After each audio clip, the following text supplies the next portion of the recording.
ಇವತ್ತು ಶಿವರಾತ್ರಿ ಹಬ್ಬ. ಶಿವರಾತ್ರಿ ಹಬ್ಬ ಅಂದ್ರೆ ಏನಪ್ಪಾ ಅಂದ್ರೆ, ಒಂದು ಕಾಲದಲ್ಲಿ ದೇವತೆಗಳು ರಾಕ್ಷಸರಿಗೂ ಬ್ರಹ್ಮತ್ವ ಪಡ್ಕೊಳ್ಳೋದಕ್ಕೋಸ್ಕರವಾಗಿ ಅಮೃತನ ತೆಗಿಬೇಕು ಅಂತ ಯೋಚನೆ ಮಾಡಿಕೊಂಡು ಸಮುದ್ರನ ಕರೀತಾರೆ. ವಾಸುಕಿ ಸರ್ಪನ ಹಗ್ಗ ಮಾಡಿಕೊಂಡು ಮೇರು ಪರ್ವತವನ್ನ ಕಡಗೋಲನ್ನಾಗಿ ಮಾಡಿಕೊಂಡು ಗೊತ್ತಾಯ್ತಾ ಸಮುದ್ರನ ಕಡಿತಾರೆ. ಆವಾಗ ಏನಾಗ್ತದೆ, ಕಾಮಧೇನು, ಕಲ್ಪವೃಕ್ಷ, ಮಹಾಲಕ್ಷ್ಮಿ ಎಲ್ಲ ಬರ್ತಿತ್ತು ಅದ್ರೊಳಗಡೆ. ಎಲ್ಲ ಬರೀ ಒಳ್ಳೇದೇ ಬಂದ್ಬಿಡ್ತಲ್ಲ, ಕೆಟ್ಟದ್ದು ಯಾವ್ದು ಇಲ್ವಲ್ಲ. ಅದಕ್ಕೆ ಏನ್ ಮಾಡ್ಬೇಕು, ಕೊನೆಯಲ್ಲಿ ವಿಷ ಬಂದ್ಬಿಡ್ತದೆ. ಆವಾಗ ಏನಾಗ್ತದೆ, ವಿಷಾನ ಏನಾದ್ರೂ ಹೊರಗಡೆ ಚೆಲ್ಲಿದ್ರೆ ಜಗತ್ತೇ ಭಸ್ಮ ಆಗೋಗ್ತದೆ.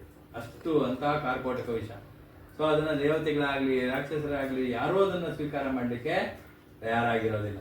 ಏನ್ ಮಾಡೋದು ಅಂತ ನೋಡ್ತಾರೆ. ಕಡೆಗೆ ದೇವತೆಗಳು ರಾಕ್ಷಸರು ಎಲ್ಲ ಸೇರ್ಕೊಂಡು ಶಿವನನ್ನ ಪ್ರಾರ್ಥನೆ ಮಾಡ್ತಾರೆ. ಶಿವ, ನೀನೇ ಇದಕ್ಕೆ ಏನಾದರೂ ಒಂದು ದಾರಿ ತೋರಿಸು ಅಂತ. ಅವಾಗ ಏನ್ ಮಾಡ್ತಾನೆ ಶಿವ, ಇದನ್ನ ತಗೊಂಡು ವಿಷಾನ ಕುಡಿದ್ಬಿಡ್ತಾನೆ. ಇದನ್ನ ನೋಡ್ಬಿಟ್ಟು ಪಾರ್ವತಿ, ಅಯ್ಯೋ ಅಯ್ಯೋ ಶಿವನಿಗೆ ಏನಾದ್ರೂ ಹೆಚ್ಚು ಕಮ್ಮಿ ಆಗ್ಬಿಡ್ತಲ್ಲ ಅಂತ ಬಂದ್ಬಿಟ್ಟಿದ್ದು ಶಿವನ್ ಕುತ್ತಿಗೆ ಇಟ್ಕೊಂಡ್ಬಿಡ್ತಾಳೆ. ಅಂದ್ರೆ ಆ ವಿಷ ಮೈಗೆ ಹೊಟ್ಟೆ ಒಳಗೆ ಹೋಗ್ಬಾರ್ದು ಹಂಗೆ ಮಾಡ್ಬಿಡ್ತಾರೆ, ಅಲ್ಲೇ ಇಟ್ಕೊಂಡ್ಬಿಡ್ತಾರೆ. ಗೊತ್ತಾಯ್ತಾ?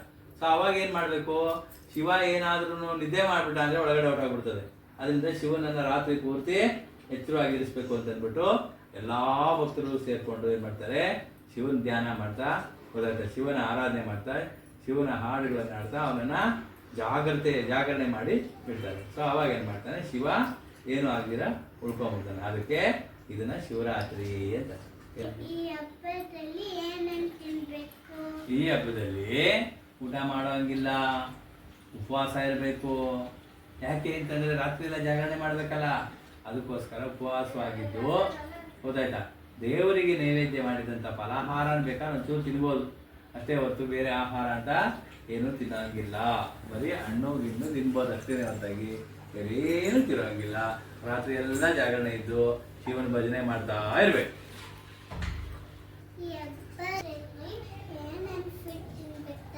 ಈ ಹಬ್ಬದಲ್ಲಿ ತರತರವಾದಂತ ಉಂಡೆಗಳನ್ನ ಮಾಡ್ತಾರೆ. ಗೊತ್ತಾಯ್ತಾ, ತಂಬಿಟ್ಟಿನ ಉಂಡೆ ಮಾಡ್ತಾರೆ, ಬೇಸನ್ ಲಾಡು ಅಂತ ಮಾಡ್ತಾರೆ. ಗೊತ್ತಾಯ್ತಾ, ಹಾಗೆ ಇನ್ನು ಕಾಪುರಿ ಉಂಡೆ, ಅದು ಇದು ಈ ತರ ಬೇರೆ ಬೇರೆ ಬೇರೆ ತರವಾದ ಉಂಡೆಗಳನ್ನೆಲ್ಲ ಮಾಡ್ತಾರೆ, ಸ್ವೀಟ್ಗಳನ್ನ. ಗೊತ್ತಾಯ್ತಾ, ಅದನ್ನು ದೇವರಿಗೆ ನೈವೇದ್ಯ ಮಾಡಿದ ಮೇಲೆ ಒಂದೊಂಚೂರು ತಿನ್ಬೋದೇ ಹೊರತು ಪೂರ್ತಿ ಅದನ್ನೇ ತಿನ್ನೋದಲ್ಲ. ಗೊತ್ತಾಯ್ತಾ? ಹ್ಯಾಪಿ ಶಿವರಾತ್ರಿ.